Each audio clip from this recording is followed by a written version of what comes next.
I'm Olivia, 38, a radiology tech grinding night shifts in a Chicago hospital. Picture me in faded scrubs, chugging vending machine coffee, my sneakers so worn the soles flap like they're mocking me. I've been married to Daniel, a software engineer, for 10 years. We live in a cramped rental apartment, the kind with a sagging sofa and a fridge that hums louder than a drunk uncle. Why? Because I've been pouring every spare dime into my little brother Ethan, 28, and his girlfriend Maya. 18 months, $1,800 a month, $32,400 total.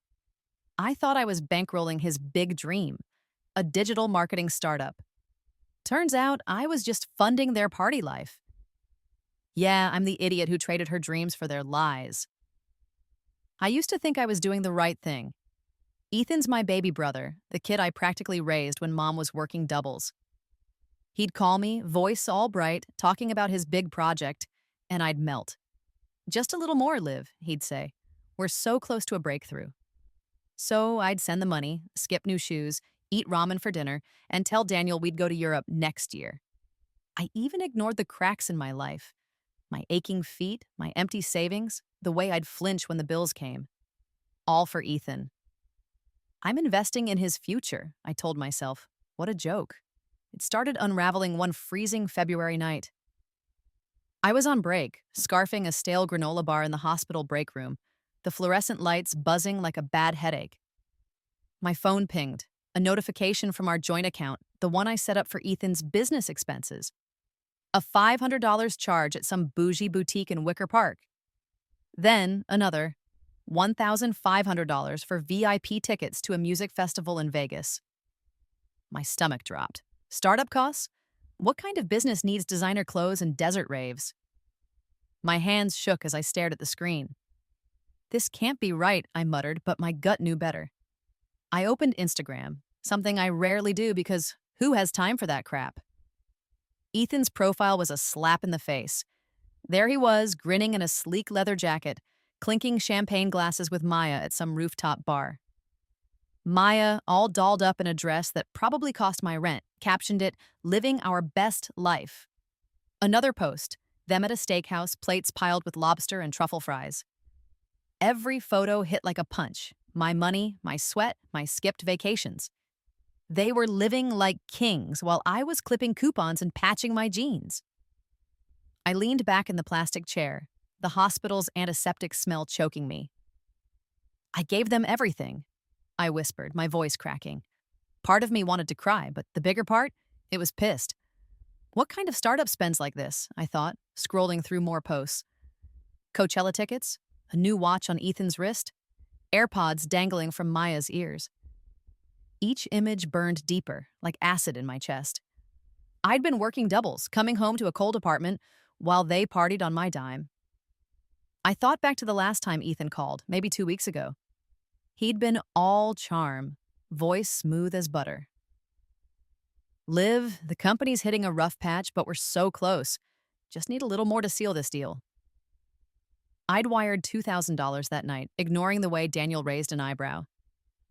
Now, sitting there, I felt like a fool. A used, broke, betrayed fool. They're laughing at me, I realized, my nails digging into my palms. They think I'm too dumb to notice. Our apartment flashed in my mind. The peeling paint, the coffee table we got off Craigslist, the way I'd stuffed my broken shoes with cardboard to make them last. I'd told myself it was temporary, that helping Ethan would pay off. But this was no startup. This was a scam, and I was the mark. I remembered the times I'd said no to drinks with coworkers, no to a new coat, no to the life I wanted, all because Ethan needed just one more month. And for what? So he could flex on social media? I shoved my phone in my pocket, my shift still dragging on. The X-ray machine hummed in the next room, patients shuffled in the halls, but all I could see was Ethan's smug grin. I trusted you, I thought, my throat tight. But trust was a blade, and he'd stabbed me deep. I wasn't just hurt, I was livid. How long have they been playing me? I wondered, my mind racing. 18 months of lies? Longer? And Maya, always so sweet, calling me sis. Was she in on it too? I couldn't confront them yet. I needed proof, something solid to shove in their faces. But that night, as I rode the blue line home, the Chicago wind cutting through my thin jacket, I made a promise. "You're done, Ethan," I thought, staring out at the city's blurry lights. "You and Maya are going to answer for this." I didn't know how bad it would get, but I knew one thing. I wasn't their ATM anymore. I couldn't sleep that night after seeing those charges. $500 for clothes, $1,500 for a Vegas festival, all on my dime. My apartment was dark, the radiator clanking like it was mocking me, and I just lay there, staring at the ceiling, my blood boiling. Ethan and Maya were out there living like rock stars while I was scraping by, my socks darned so many times they looked like a quilt. I'm done being their fool, I thought, clenching my fists. I needed answers, and I wasn't waiting for them to confess. It was time to play detective. The next morning, I called in sick to the hospital. My supervisor grunted, but I didn't care. I sat on our threadbare couch, a mug of cheap coffee in hand, and opened my laptop. First stop, Instagram. Ethan's profile was a goldmine of lies. There he was, posing at Coachella last spring, all decked out in sunglasses that probably cost my grocery budget. Maya's page was worse. Her feed screamed money. A new handbag, AirPods, a spa day with a caption, "Treating myself." I cross-checked the dates. That spa post? 2 days after Ethan begged for $1,000 to cover server costs. Server costs, my ass. Every photo was a middle finger to my sacrifices. I scrolled further, my heart pounding. A post from last summer showed them at a rooftop club, the Chicago skyline glittering behind them. Ethan had called me that week, voice shaky, saying the company was in a pinch. I'd sent $2,500, skipping my car's oil change to make it work. Now I saw where it went. Straight to bottle service and Maya's glittery nails. "You lying bastard," I muttered, my coffee going cold. Each post lined up with a money transfer, like a sick timeline of my stupidity. Then came the twist that broke me. I was checking our bank app, obsessively refreshing the joint account when I got an email alert. A payment reminder from some sketchy loan app demanding $3,000. The account was in my name, Olivia Harper, same address, same social security number. My stomach churned. "No way," I whispered, clicking the link. Sure enough, there it was. A loan taken out 6 months ago with payments I'd never seen. Ethan had used my identity to borrow cash, and I was on the hook. He didn't just steal my money, he stole my name. I wanted to scream, but my voice caught in my throat. I dug deeper, hands shaking as I logged into the loan app with a temporary password. The application had my details, but the email tied to it was Ethan's. He'd forged my signature, used my info, and pocketed the cash. I felt like I'd been gutted. "I raised you," I thought, tears stinging my eyes. "I gave you everything, and you stabbed me like this?" He wasn't just my brother anymore. He was a thief, and I was his mark. To him, I'm just a damn ATM, I realized, my jaw tight. I couldn't tell Daniel, not yet. The shame was too heavy, like a brick in my chest. He'd always been wary of Ethan, dropping hints like, "You sure he's legit, Liv?" I'd brushed him off, too stubborn to listen. Now I was paying for it, literally. Those nights I lay awake, the hospital's fluorescent buzz still in my ears. I replayed every call, every promise Ethan made. I let my kindness become a trap, I thought, bitter as hell. But I wasn't just wallowing. I was building a case. I started screenshotting everything. Instagram posts, bank statements, the loan email. Each click felt like loading a gun. I found an old laptop Ethan left at our place and cracked it open. Dumbass never logged out of his group chat with Maya. One message made my blood run cold. "Come on, Maya, keep it cool. Let the Goldmine keep paying. We just gotta play the part." Goldmine, that's what they called me. I saved the chat, my hands trembling. "You're done," I thought, my rage white-hot. "You're both done." Ethan and Maya still came by, acting like nothing was wrong.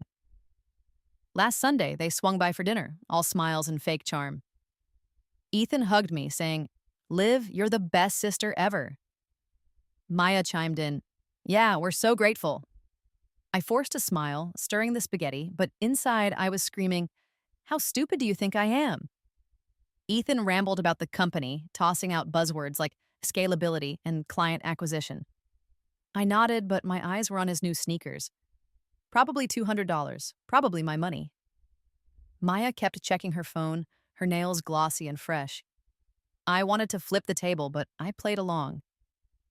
For now, every night I added to my evidence pile. More screenshots, more charges, a $300 bar tab, a $700 hotel stay. I worked in my tiny office nook, the laptop's glow lighting my face, my coffee mug stained from overuse. Daniel noticed me zoning out, asked what was wrong. Just work stuff, I lied, hating how the truth choked me. I wasn't ready to admit I'd been played. Not to him, not to anyone. But with every piece of proof, my resolve grew. They won't get away with this, I vowed, my voice low, not this time. I didn't know what I'd do with all this yet, but I knew it was war. Ethan and Maya thought they could bleed me dry and walk away. They were wrong. I wasn't just their sister or their bank. I was Olivia, and I was coming for them.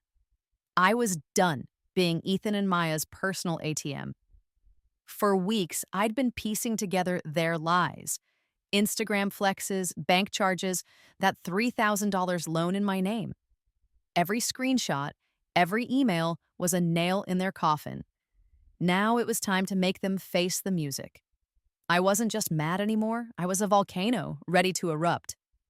They're gonna regret crossing me, I thought, my jaw tight as I sat in our cramped Chicago apartment, the L train rattling outside. I had a plan, and it started with a dinner they'd never forget. I texted Ethan on Monday, "Hey, you and Maya free Friday. Let's do dinner, catch up." He replied in seconds, all emojis and, "Can't wait, sis." I stared at his message, my stomach twisting. "Sis," he called me while spending my money on Coachella and Gucci.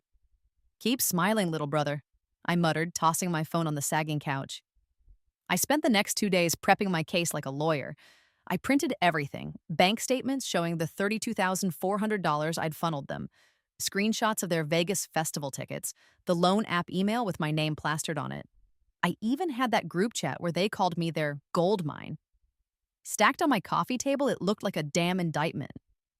This is their trial, I thought, smirking for the first time in weeks.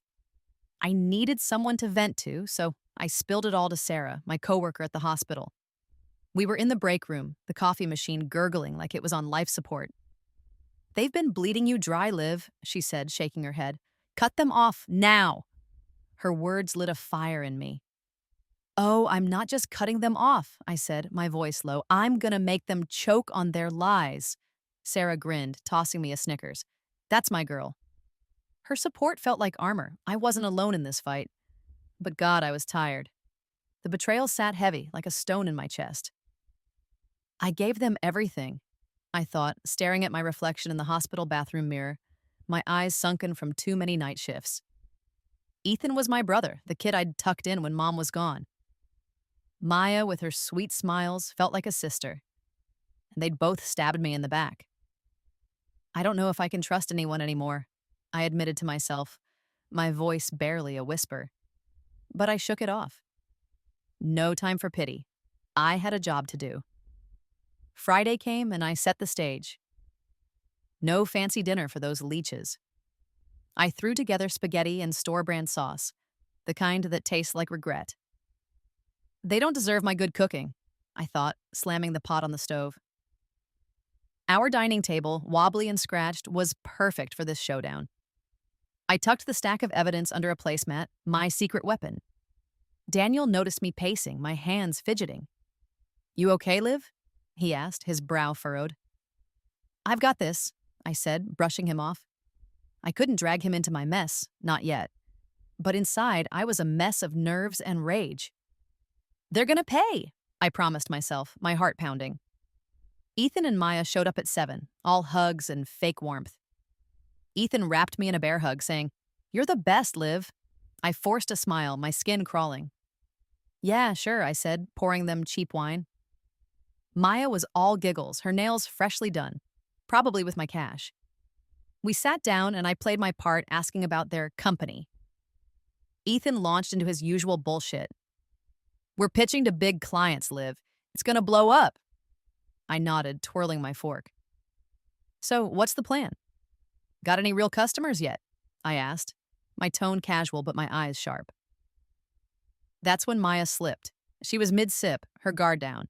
"Well, we haven't landed actual clients yet," she said, then froze, realizing her mistake. Ethan shot her a look, but it was too late. I raised an eyebrow, feigning surprise. "No clients? So that website you showed me, what's that for?" Maya stammered, "It's just a placeholder." A placeholder. Their whole startup was a sham, and they didn't even bother hiding it anymore. I kept my cool, but inside I was screaming, "You lazy, lying bastards!" My plan was working. They were digging their own grave. I steered the conversation back to small talk, but every word they said fueled my fire. Ethan rambled about networking events, probably code for bar crawls. Maya gushed about a new yoga class, $200 a month, I bet. I watched them, my smile tight, my hands itching to slap the truth on the table. "Just wait," I thought, refilling their glasses. "You're about to choke on your own lies." They had no idea what was coming, and that gave me power. For the first time in months, I felt like I was in control. As they laughed and ate my shitty spaghetti, I rehearsed the moment in my head. I'd lay out the evidence, watch their faces crumble, and demand answers. "Explain the Vegas tickets," I'd say. "Tell me how a $3,000 loan in my name helps your business." I wanted them to squirm, to feel the weight of their betrayal. But deep down, a part of me dreaded it. Ethan was still my brother. Could I really tear him apart like this? "He tore you apart first," I reminded myself, my resolve hardening. The clock was ticking, and I was ready to blow their world apart. The air in our tiny Chicago apartment felt thick, like the calm before a storm. Ethan and Maya sat at my wobbly dining table, slurping my half-assed spaghetti, clueless about the bomb I was about to drop. I'd spent days building my case. Bank statements, Instagram screenshots, that $3,000 loan in my name, their Goldmine chat. It was all hidden under a placemat, ready to ruin their night. I poured more cheap wine, my hands steady but my heart racing. "You're done lying," I thought, staring at Ethan's fake grin. "Tonight, you face me." We'd been chit-chatting for an hour and I'd played along, nodding at their bullshit about big clients and networking. Maya's slip about having no real customers was still fresh, her nervous laugh echoing in my head. I leaned back in my chair, the L train rumbling outside, and decided it was time. "So," I said, my voice calm but sharp, "how's that festival in Vegas helping the company?" Ethan froze, his fork halfway to his mouth. Maya's eyes darted to him, her face paling. I reached under the placemat and slapped my stack of evidence on the table. Bank statements, screenshots, the loan email. "Explain this," I snapped, my voice cutting like a blade. Ethan stammered, his charm crumbling. "Liv, it's not what it looks like. Those were advertising costs." "Advertising for a company with a placeholder website?" I laughed, cold and bitter. $500 at a boutique? $1,500 for VIP tickets? That's your advertising?" I shoved a screenshot of their Coachella post in his face. "This is my money, Ethan. My sweat. I worked nights, wore holy shoes while you partied." My voice cracked, but I didn't care. Maya stared at the table, her hands twisting her napkin like she wanted to disappear. I wasn't done. I slid the loan email across the table. "And this? A $3,000 loan in my name? You used my identity, Ethan. My life." He opened his mouth, but nothing came out. His eyes darted around like a trapped rat. I didn't mean to," he started, but I cut him off. "Didn't mean to what? Steal from me? Lie to me? Call me your goldmine behind my back?" I tossed the printed chat log at them, the word goldmine circled in red. Maya gasped, her face crumpling. Ethan just stared, his jaw slack. Then came the twist that hit me like a truck. Maya, voice shaking, looked up at me. Olivia, I planned it, she said, tears welling. I knew you were generous from Ethan's stories. I pushed him to ask for more, to keep it going. I didn't think it'd go this far. My breath caught. What? I whispered, my rage faltering. You targeted me? From the start? She nodded, sobbing now. I'm sorry, it was my idea. I staggered back, my chair scraping the floor. Ethan, the brother I raised, wasn't just a leech. He'd let his girlfriend play me like a con artist. This was all a game? I shouted, my voice raw. You both played me for a fool? Seeing them squirm felt good, but it hurt just as bad. Ethan's eyes were wet, his voice desperate. Liv, I messed up, okay? I love you. Love? I laughed, the sound hollow. You don't love me. You love my bank account. Maya's sobs grew louder, but I wasn't buying it. Save your tears, I snapped. You're not my sister, you're a liar. The room went quiet, the only sound the hum of the fridge. I stood, towering over them. I'm done. No more money, no more calls, don't show up here again. Ethan reached for my hand, pleading, We're family, Liv. I yanked away. You killed that family a long time ago. They left, Ethan muttering apologies, Maya clutching her purse like a shield. The door slammed, and the silence hit me hard. I sank into a chair, my hands shaking as I grabbed the wine bottle, no glass, just straight from the neck. The stack of evidence sat there, taunting me. This is what trusting gets you, I thought, my throat tight. I'd won, hadn't I? I'd exposed them, cut them off. So why did I feel so empty? Ethan's face, scared, small, flashed in my mind. He was still my brother, and that truth burned worse than the betrayal. I thought about the last 10 years. The nights I'd stayed up helping Ethan with homework. The times I'd slipped him cash when he was broke. Maya, with her fake sweetness, had wormed her way into my heart too. And it was all a lie. They thought I'd stay their sucker forever, I muttered, taking another swig. The wine was sour, like my mood. I looked around our apartment, the chipped mugs, the couch with a spring that poked my ass. I'd given up so much for them, and they'd laughed all the way to Vegas. But something shifted in me that night. Yeah, I was hurt, but I was also free. No more wiring money, no more swallowing their lies. I'd faced them, and I'd won. I'm not their doormat anymore, I thought, a grim smile creeping in. The fight wasn't over. There was still that loan to deal with, and the mess they'd left in my heart. But for the first time in months, I felt like Olivia again, not just Ethan's bank. I didn't know what came next, but I knew one thing. They'd never break me again. 3 months after I kicked Ethan and Maya out of my life, I was still picking up the pieces. That dinner, where I laid out their lies, watched them squirm, and heard Maya admit she'd targeted me, was a turning point. I'd cut the cord, but the scars lingered. My Chicago apartment felt quieter now, the sagging couch a reminder of the money I'd burned on their fake dreams. But something else was different. Me. I wasn't the pushover who'd wired $32,400 to fund their Vegas parties. I was done being their fool, and I was ready to live for myself. No more bleeding for leeches, I thought, sipping coffee by the window, the L trains rumble a familiar heartbeat. Ethan and Maya's world crumbled fast. Their company folded like a cheap lawn chair. No clients, no revenue, just a crappy website and a pile of debt. I heard through a cousin they were selling their designer clothes on eBay to cover rent.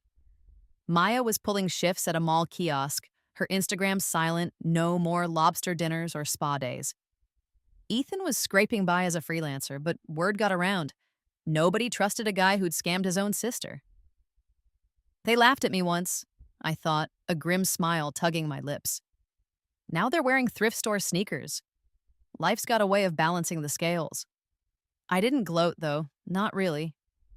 Ethan was still my brother, and that truth stung like a bruise you keep pressing. But I wasn't here to save him anymore. I had my own life to fix. First, I tackled that $3,000 loan he'd forged in my name. Hours on the phone with the loan company proving I was a victim of identity theft, It was a nightmare, but I got it cleared. Then I did something radical. I spent money on me. I dropped $5,000 on a medical imaging course to boost my career. I put down $2,000 for a Europe trip, Daniel, and I had postponed for years. Paris, baby. No more next year excuses. I also joined a support group at the community center, a circle of folks who'd been burned by family or friends. Sharing my story, $32,400 gone. A brother who called me Goldmine felt like shedding dead skin. They taught me about boundaries, how to say no without guilt. I don't regret helping Ethan, I told the group one night, my voice steady, but I hate that I was blind. Now I'm living for me. They nodded, and for the first time, I felt seen, not used. Then came a twist that shook me. I was at Mom's place for Sunday dinner, the smell of her pot roast filling the kitchen. We were washing dishes, and I mentioned Ethan, how I'd cut him off. Mom went quiet, her hands pausing in the soapy water. I knew he was up to something, she said, her voice low. My heart stopped. What? I asked, drying my hands. She sighed. I saw how he was spending, Liv. The clothes, the trips. But I didn't say anything. I thought you'd figure it out. I stared at her, my chest tight. You knew? And you let me drown in that mess? I wanted to scream, but my voice came out small. I thought you'd learn faster, she said, looking away. I walked out, my head spinning. Even Mom had left me to sink. That betrayal stung, but it didn't break me. It just made things clearer. I can't rely on anyone to save me, I realized, driving home through Chicago's windy streets. Not Ethan, not Mom, just me. I didn't forgive Ethan. Maybe I never will. But I forgave myself. For being too trusting, for ignoring the red flags, for thinking love meant saying yes to everything. I'm worth more than that, I told myself, and I meant it. Life started to feel lighter. At the hospital, I stood taller, my new skills earning me a nod from my boss. I'd catch myself smiling during shifts, thinking about Paris, the Eiffel Tower, croissants, Daniel's hand in mine. One evening, I was in the x-ray room, the machines hummed steady, when Daniel found me on break. He leaned against the door, his eyes soft. You're different, Liv, he said. Stronger. I grinned, feeling the weight of the past lift. I did good, didn't I? He pulled me into a hug. Hell yeah, you did. Ethan's still out there, my brother by blood, but not by choice. I don't hate him, but he's not my family anymore. Family doesn't steal your name, your savings, your trust. I walked out of the hospital one morning, the Chicago sunrise painting the sky gold. The air was crisp, the city waking up, and I felt free. The scars from Ethan and Maya's betrayal were still there, faint but real, like cracks in pavement. But I wasn't broken. I'd rebuilt myself, brick by brick, and nobody could take that away. I don't know what's next for Ethan, and I don't care. Maybe he'll learn, maybe he won't. But me? I'm chasing my dreams now. Paris, a better job, a life that's mine. As I stepped onto the street, the sunlight warm on my face, I thought, this is what freedom feels like. And for the first time in years, I believed it.